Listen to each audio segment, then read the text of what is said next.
Hello बच्चों, आइए इस प्रश्न को देखते हैं। झिल्ली युक्त कोशिकीय अंगक हैं।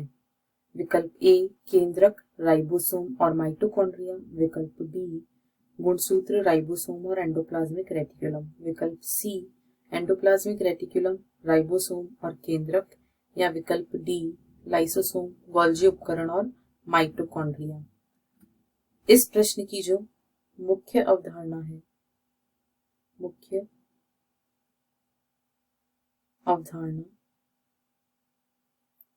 वह है कोशिका में उपस्थित झिल्ली युक्त कोशिकांग।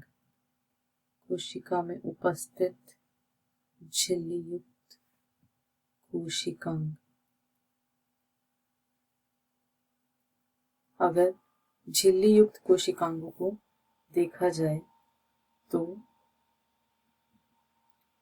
कोशिका में 3 ऐसे कोशिकांग होते हैं जिनके पास 2 झिल्लियां उपस्थित होती हैं। केंद्रक, माइटोकॉन्ड्रिया,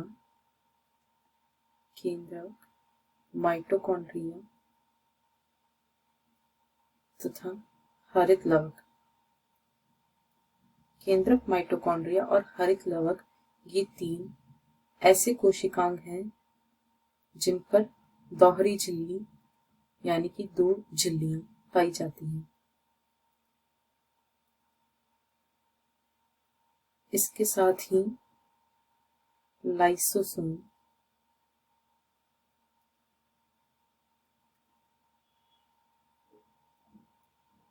अंतःप्रद्रवी जालिका अथवा ईआर, गोल्जी काय, रसधानियां आदि कोशिका में मिलने वाले ऐसे कोशिकांग होते हैं जिन पर एकल कला अथवा एकल झिल्ली उपस्थित होती है, परंतु राइबोसोम कोशिका में मिलने वाले ऐसे कोशिकांग होते हैं जो झिल्ली रहित होते हैं, अर्थात इन पर झिल्ली अनुपस्थित होती है। ये ऐसे झिल्ली रहित कोशिकांग होते हैं जो प्रोकैरियोटिक और यूकैरियोटिक कोशिकाओं में पाए जाते हैं। अगर विकल्प देखें तो विकल्प ए में दिया है केंद्रक, राइबोसोम और माइटोकॉन्ड्रिया।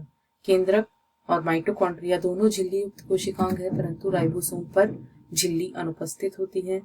विकल्प बी गुणसूत्र, राइबोसोम और एंडोप्लाज्मिक रेटिकुलम। गुणसूत्र केंद्रक के अंदर अनुपस्थित होते हैं। एंडोप्लाज्मिक रेटिकुलम एकल झिल्ली युक्त कोशिकांग है, परंतु राइबोसोम पर झिल्ली अनुपस्थित होती है। विकल्प सी एंडोप्लाज्मिक रेटिकुलम एकल झिल्ली युक्त, केंद्रक दोहरी झिल्ली युक्त, परंतु राइबोसोम में झिल्ली अनुपस्थित होती है। तथा विकल्प डी के अनुसार लाइसोसोम जो कि एकल झिल्ली युक्त है, गोल्जी उपकरण पर भी एकल झिल्ली है, और माइटोकॉन्ड्रिया दोहरी झिल्ली युक्त कोशिकांग है। अतः ए, बी तथा सी तीनों विकल्पों में राइबोसोम जो कि झिल्ली रहित कोशिकांग है दिया गया है, इसलिए तीनों विकल्प गलत हैं तथा विकल्प डी सही विकल्प है। आशा है आपको प्रश्न समझ आया होगा।